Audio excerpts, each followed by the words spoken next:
పద్దెనిమిది పడి మెట్ల పైకెక్కి గుడికేగు భక్తులకు ఎదురొచ్చే బంగారు స్వామి ఇరుముడులు స్పృశించి శుభమును దీవించి జన బృందముల చేర జగమేడు స్వామి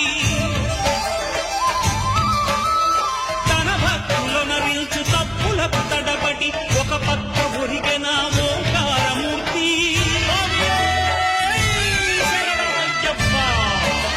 స్వాములందరూ తనకు సాయము కాగా ధీమంతుడై లేచే ఆ కన్య స్వామి